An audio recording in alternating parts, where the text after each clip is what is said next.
Harrison Price from Wall Center, presentation Applewood Auto Group. And it's Friday, so another edition of S versus P, or debate segment where Blake and I take on a topic and you all decide who's made the better argument. Last week we asked, can the Canucks get by Connor McDavid's Oilers in the playoffs? You argued yes. I argued no. And you won. And resoundingly, 71 to 29% on Twitter and 29 to 9 on YouTube, bringing your season record to 6 wins, 2 losses, and 2 draws.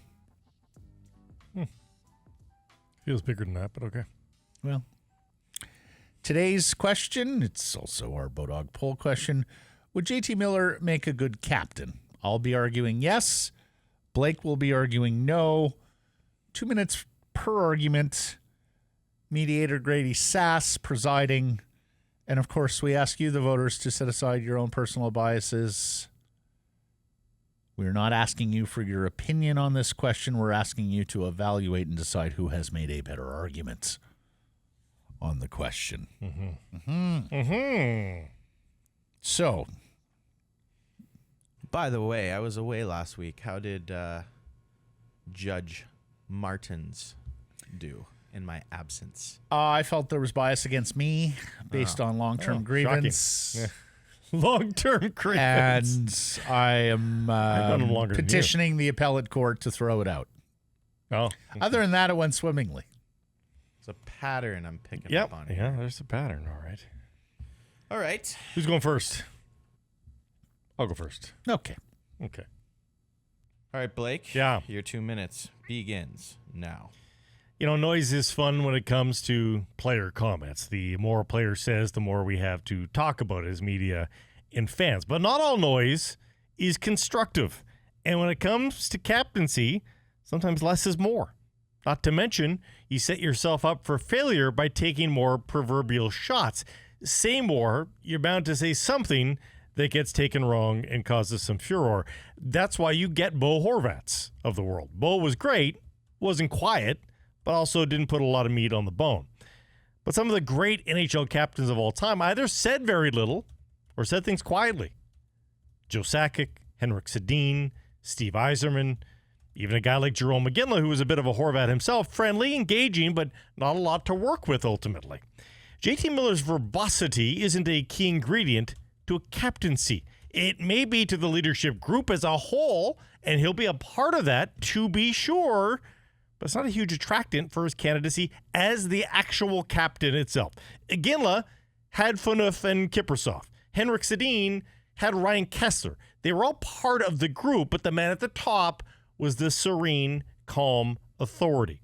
JT Miller isn't going to care if he's the C or not.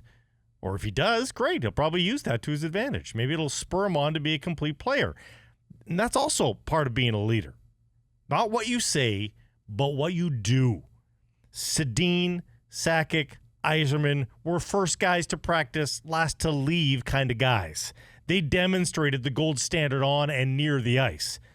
That sounds a whole lot more like Quinn Hughes or Elias Pettersson right now, more so than Miller.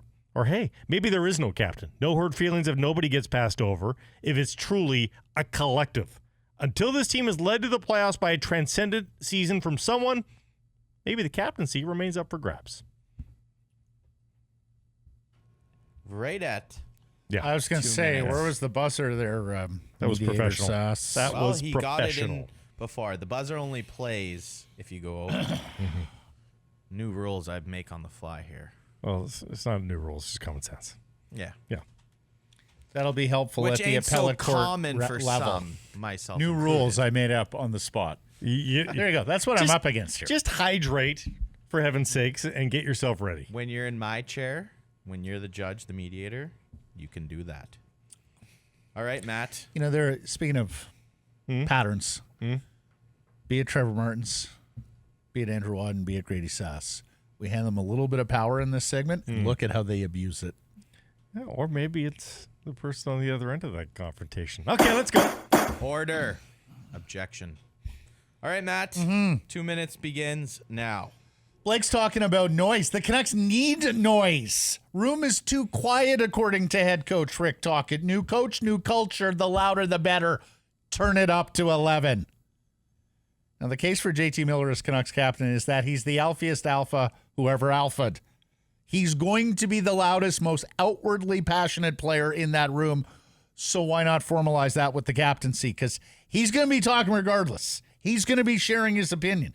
Miller as captain alleviates the burden, the pressure on Elias Pettersson and Quinn Hughes. Rather than having to be superstars and spokespeople, they can just focus on the former. Miller would take the heat, explain the losses, create the headlines, and keep Petey and Quinn sheltered from the big bad Vancouver media, especially if this season goes awry again. By recognizing Miller, the Canucks could anticipate a fuller commitment to the defensive side of the puck, something they sorely need if he's going to continue playing center, and he is going to continue playing center. He would also become Tocchet's chief apostle in that room. And let's face it, Tocchet and Miller seems like a fantastic match. They're copacetic. Two honest assessment types who are going to raise the level of accountability and fire. Traits that have been lacking with the Canucks since the Sedin-Ryan-Kessler dynamic that Blake pointed out. Look, there's a very good case to make Petey or Hughes your next captain, or even rotating a cast of alternates. But the question here isn't who would make the best captain. The question here is whether JT Miller would make a good captain. And on that narrower question, one can arrive at yes. Yes, he would. Leaving 15 seconds to speak. Didn't need it. Didn't need it. Succinct to the point. I'm surprised he was able to speak for a minute 45 on this topic. But all right, now it's over to you. We need you to vote, whether you're on Twitter or on YouTube. And, of course, if you're on YouTube, subscribe, and we'd love to see you leave a comment or two. this clip brought to you by LiUNA 1611, BC Laborers Union. Check out 1611.ca.